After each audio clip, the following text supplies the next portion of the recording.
Salut la team, j'espère que vous allez bien parce que moi ça va bien. Ce matin on va parler effectivement, vous avez adoré en parler hier de pansement, de comprendre comment fonctionne le pansement mais aussi votre conjoint en crise, comment il se comporte avec pansement, qu'est-ce que c'est cette relation. Tout ça va vous aider évidemment à mieux comprendre le fonctionnement de pansement et de criseux. Mais le but c'est pas que vous compreniez cette chose de façon approfondie, mais que vous sortiez de la tête de ce pansement, cet ego, cette jalousie. Vous avez les formations directement qui vous permettent d'éradiquer votre ego, d'éradiquer votre jalousie, pour vous concentrer sur ce qui va vous permettre de récupérer votre conjoint, en tout cas si c'est votre objectif, c'est celui de recréer du désir chez votre conjoint. C'est ce dont on va parler toute la semaine. Demain, la formation, demain mercredi, pardon, la formation va sortir sur le désir.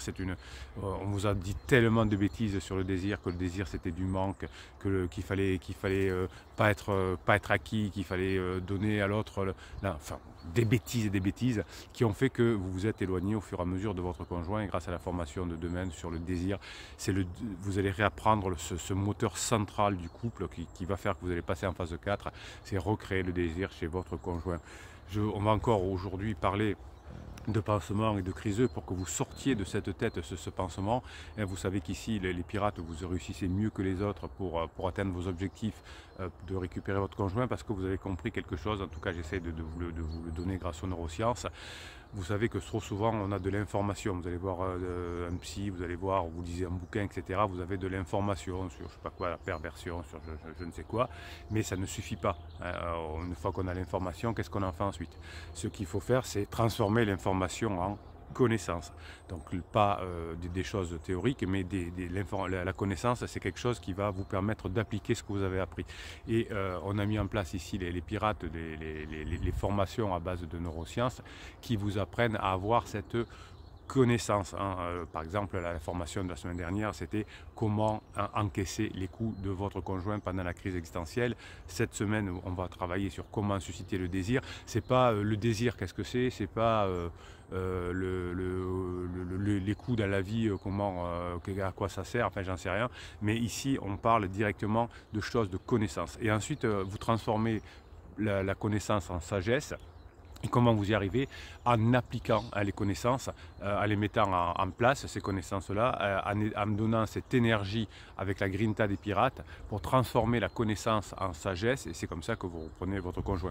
Évidemment, si vous me faites un silence radio, si vous me faites une lettre magique, si vous me faites un film-moi je te suis, non seulement vous ne pourrez pas accéder à cette connaissance, mais vous ne pourrez pas la mettre en pratique pour devenir sage.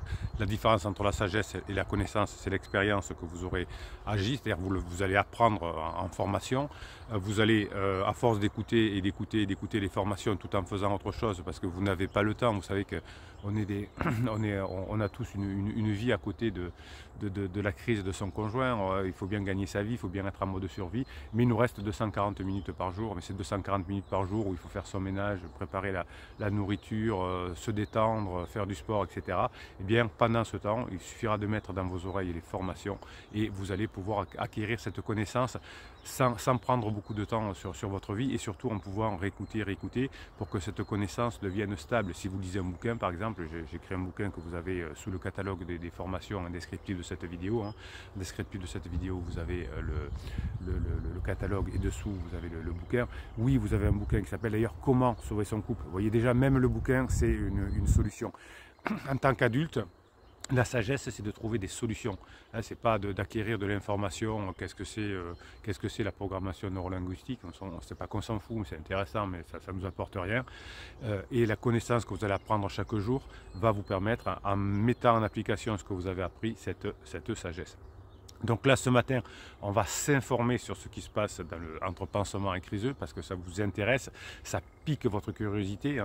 Et d'ailleurs, vous allez aussi piquer la curiosité de votre conjoint quand vous allez reprendre la notion de désir. Vous avez déjà d'ailleurs une formation totale sur la curiosité, qui est quelque chose un point central dans le couple, comment susciter de la curiosité.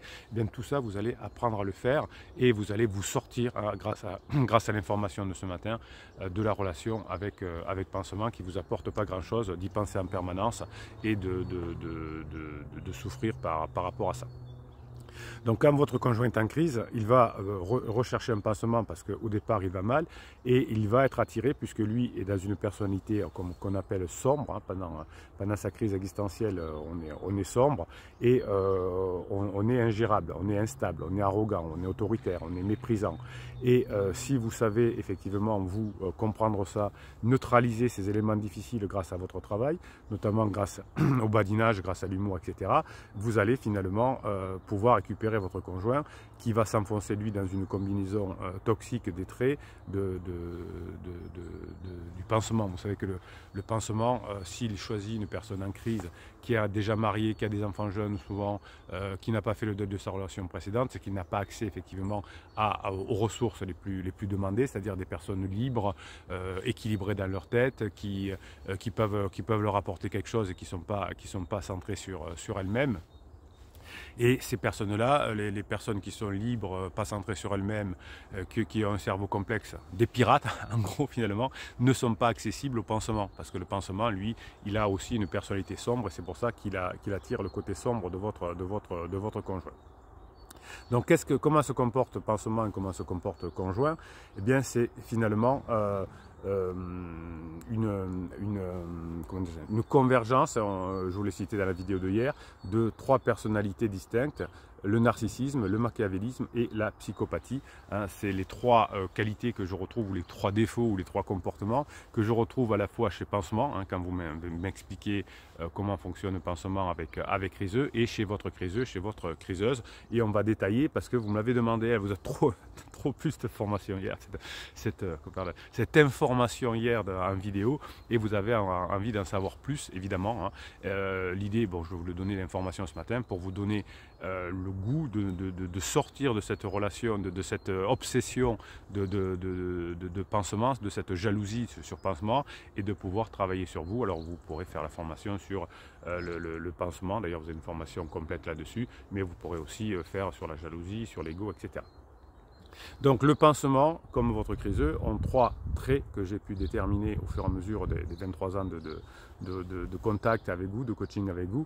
Le narcissisme, le machiavélisme et la psychopathie. Alors qu'est-ce que c'est le narcissisme, hein? Vous savez que si vous avez de la culture, puisque vous êtes des pirates, vous avez de la culture, c'est le mythe grec de Narcisse, hein, qui était un chasseur, qui était tombé amoureux de son propre reflet dans un bassin d'eau et il s'est noyé. Hein. C'est exactement ce qui va arriver à Pansement et Criseux. Ils vont se noyer petit à petit dans leur relation. Donc les personnes narcissiques, ça va vous rappeler quelque chose chez votre conjoint, peuvent être égoïstes, vantardes, arrogantes, manquant d'empathie, hypersensibles à la critique. Donc vous voyez que pendant la crise existentielle, on va attirer un pansement qui est un peu de la même façon, hein, qui est vantard, qui est arrogant, qui manque d'empathie, qui est hypersensible. Donc il y a beaucoup de disputes entre pansement et criseux et qui est égoïste, puisqu'effectivement le pansement pense à lui, ne pense pas qu'il est en train de détruire une famille. Alors il se doute, son inconscient sait qu'il n'arrivera pas à créer une famille avec criseux, avec criseuse, mais c'est pas grave, comme il est égoïste, il va quand même détruire cette famille-là. Mais vous n'allez pas vous laisser faire évidemment, hein, puisque grâce aux formations, vous allez apprendre comment on récupère son conjoint en crise. Alors qu'est-ce que c'est le machiavélisme? C'est un peu de culture également que vous avez déjà, c'est le fameux homme politique et diplomate italien du XVIe siècle, hein, qui était Machiavelli.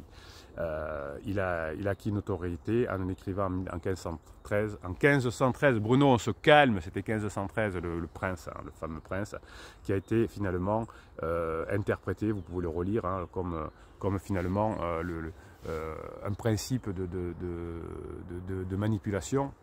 Et vous retrouverez beaucoup là-dedans de traits de pansement et évidemment de criseux. Hein. Donc c'est la duplicité, la manipulation, l'intérêt personnel, les émotions qui ne sont pas maîtrisées et peu de morale. Hein. Vous me dites souvent, mon conjoint qui ne voulait pas sortir, qui trouvait les gens qui n'étaient pas honnêtes embarrassants, etc., le fait aujourd'hui. Voilà. Mais pansement, c'est pareil. Hein. Vous savez que pansement, c'est quelqu'un qui va manipuler, qui va avoir un intérêt personnel, qui va pas gérer ses émotions et qui ne va pas avoir de moralité.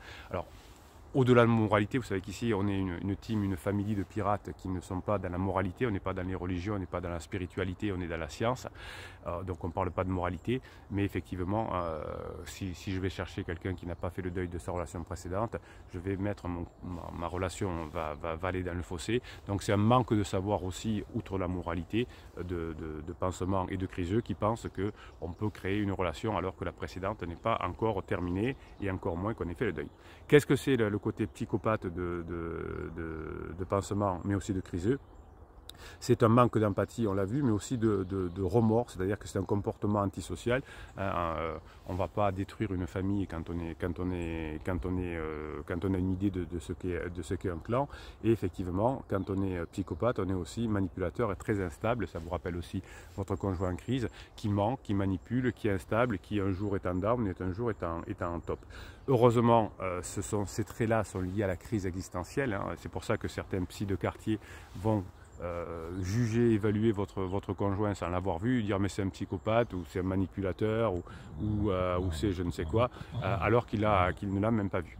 Donc tout ça c'est important de comprendre que le psy de quartier, entre guillemets, oui, c'est une blague entre nous, j'adore les psys et surtout les psychiatres, c'est une blague quand je dis le psy de quartier, comme quand je dis le thérapeute, le psychothérapeute, c'est quelqu'un qui n'a pas la connaissance de la crise existentielle et parce qu'on ne l'étudie pas suffisamment à la fac, je peux vous en dire quelque chose, mais ça nous pète à la figure quand on connaît le fonctionnement et quand on le pratique depuis 23 ans, comme pour moi. Donc finalement, la psychopathie, finalement, va être un trait que l'on retrouve à la fois chez le criseux et chez le pansement, et on dit que qui se ressemblent, ça semble évidemment, et on va retrouver chez le pansement, évidemment, les traits que l'on retrouve chez criseux, c'est pour ça que ça explose.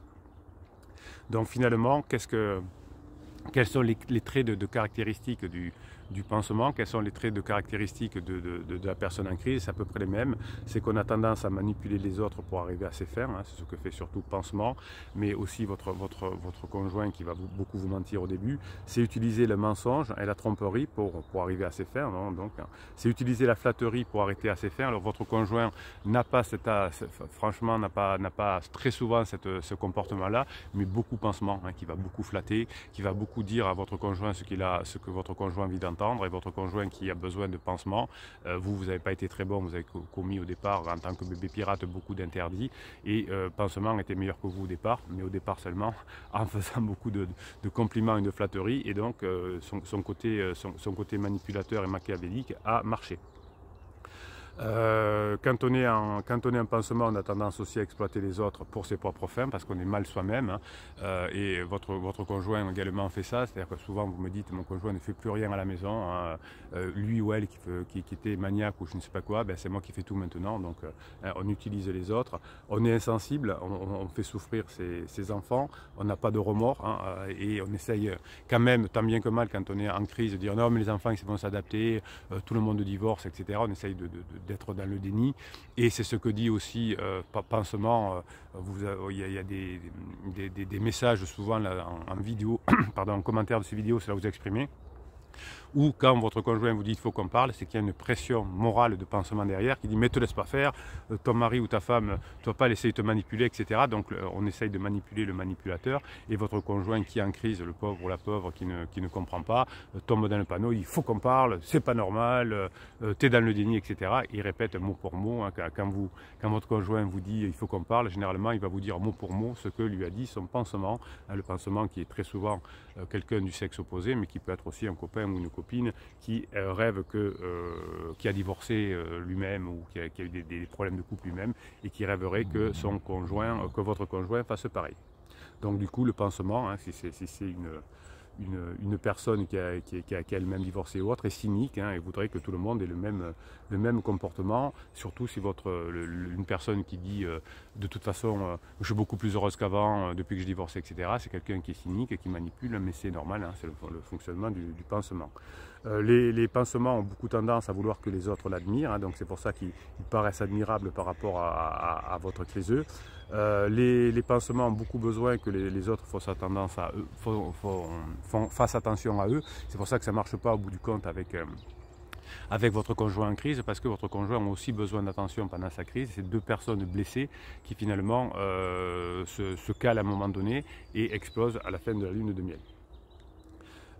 Les pansements ont souvent tendance à rechercher du prestige, du statut, hein. Ils se la jouent, moi je suis bien dans ma vie. Votre conjoint aussi dit maintenant c'est bon, je suis heureux, j'ai compris, je ne regrette pas ce que j'ai fait, mes enfants ne souffrent pas, etc. On en est là. Et effectivement, le pansement va avoir tendance à vouloir attendre de votre conjoint qui lui donne des faveurs spéciales, mais passer la lune de miel, évidemment, on ne peut pas donner ce que l'on n'a pas, hein, voilà. Donc c'est ce côté machiavélique, psychopathe et oui, quand même, et narcissique des pansements et des criseux, hein. Je l'ai dit à l'information de hier, je vous la refais aujourd'hui pour aller encore plus loin, pour vous donner cette grinta. Laissez-moi tomber cette énergie que vous passez pour avoir de la colère sur pansement et sur criseux, pour passer beaucoup de temps à travailler sur vous, à devenir la meilleure version de vous-même, à passer du mode survie de votre cerveau au mode complexe, c'est-à-dire au mode sagesse, c'est-à-dire que vous allez réussir à récupérer votre conjoint et être heureux en couple.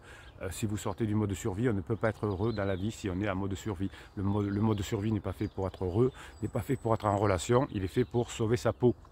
Et aujourd'hui, on a du temps dans sa vie, on a des moyens d'apprendre, on n'a pas besoin de passer des heures et des heures dans une bibliothèque à lire des encyclopédies pour avoir de l'information. On peut aller directement, hein, sur les connexions neuronales qui vont faire que vous allez pouvoir récupérer votre objectif.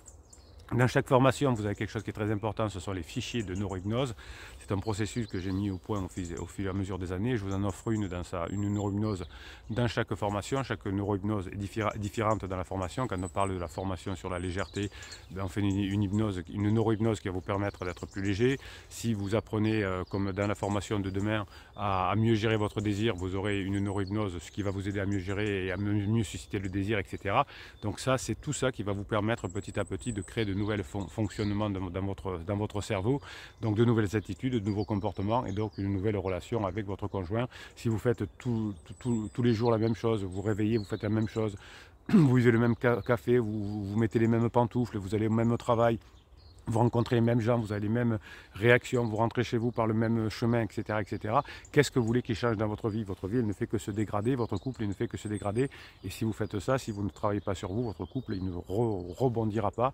Il va rebondir, il va passer en phase 4 de façon définitive. S'il y a un d'entre vous, vous ou votre conjoint, qui passe ce cap, qui passe le cap de la survie, mais comme votre conjoint en crise n'est pas capable encore de voir tout ça, de faire tout ça, parce que lui-même est en survie, parce qu'il pendant les crises, on souffre beaucoup, eh bien vous aurez compris, vous, mes pirates adorés, que c'est grâce à vous que vous allez récupérer votre conjoint. Vous avez tous les éléments en place avec les formations. Vous avez la Grinta des pirates. Vous avez sur Telegram, vous avez sous le Telegram, c'est l'application qui s'appelle, il y a un canal qui s'appelle Canal Bruno Marchal. Tous les matins, je vous mets une audio pour avoir la Grinta. Et vous, les pirates, vous m'envoyez sur WhatsApp des vidéos que vous avez bien aimées, des mèmes, des citations, etc., qui vont vous donner la grinta, qui vont vous permettre de transformer la connaissance des formations en sagesse et en expérience, et c'est grâce à cette grinta. Donc ça, c'est le canal Telegram. Vous avez le lien si vous n'arrivez pas à y pénétrer, parce que des fois, bon, on ne sait pas trop faire, en descriptif de cette vidéo, sous le catalogue des formations, vous avez le Telegram. Vous avez aussi le groupe Facebook qui vous permet d'encourager les autres pirates. Et vous savez que chaque fois que vous encouragez un autre pirate, chaque fois que vous mettez quelque chose de positif, vous multipliez les chances d'y arriver. Bien sûr, la famille des pirates qui s'exprime, qui pose des questions sous les vidéos, là en commentaire. On va y faire un petit tour rapide ce matin et qui me permet de voir aussi le baromètre, hein. Quel est le pirate qui va réussir le plus vite et qui a le plus de chances de réussir? C'est souvent en fonction de ses réactions.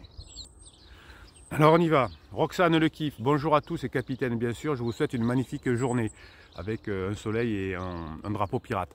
Là, je vois que déjà on a une grinta qui est intéressante et ça rend optimiste s'il y a un coup dans la journée pour pouvoir mieux le gérer.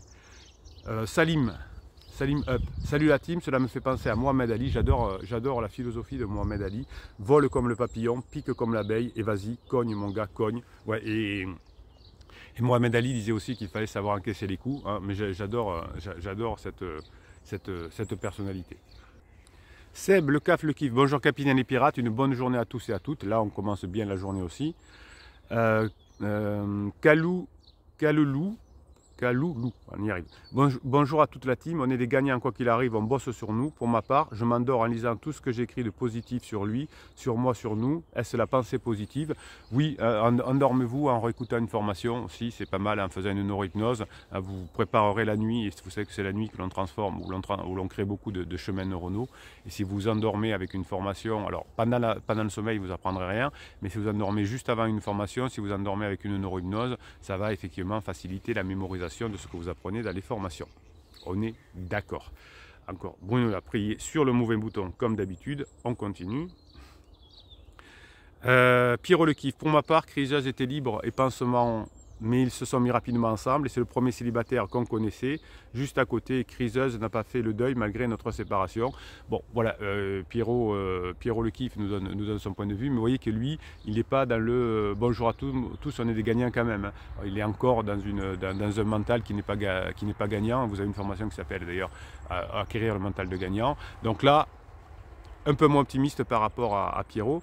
Patrice Scanou, bonjour capitaine, tellement dur, je pense qu'elle est heureuse dans sa nouvelle situation avec son patron. Bon, voilà. Là, on n'est pas optimiste du tout pour Patrice, hein, il n'a pas du tout le bon mindset. Vous voyez qu'il est apparemment dans quelque chose de tout à fait traditionnel. Je suis heureuse, tout va bien, j'ai pris mon patron, le premier qui vit à côté. Alors, et surtout, n'allez pas avec le patron. Alors, le collègue de bureau, c'est un gros interdit, hein, mais le patron, c'est terrible parce qu'une fois que la relation est terminée, le patron est décrédibilisé, le pansement également, évidemment, le criseux, n'en parlons pas, donc on est la risée de la boîte, donc évitez évidemment hein, tous ces personnes-là de prendre le patron. Donc, en gros, Pierrot et Patrice, on s'y remet, surtout Patrice. Hein. Vous avez la formation mentale de gagnant, allez-y. Vous ne pouvez pas espérer raisonnablement, avec ce mental-là, avoir le maximum de chances, le maximum de probabilités pour y arriver. Mettez-moi toutes les probabilités de votre côté. Les pirates, là, vous allez m'aider avec Patrice et Pierrot. Hein, vous allez leur mettre une grinta de folie, hein, parce que s'ils n'ont pas cette grinta et s'ils n'écoutent pas et réécoutent pas ces formations, il y a des chances qu'on n'y arrive pas. Ok, allez, je vous souhaite la journée que vous méritez, mes pirates adorés. Je vais finir de préparer la formation qui sort demain, comment susciter le désir chez votre conjoint. Bruno Marchal, il vous dit, passez la journée, passez le mardi que vous méritez.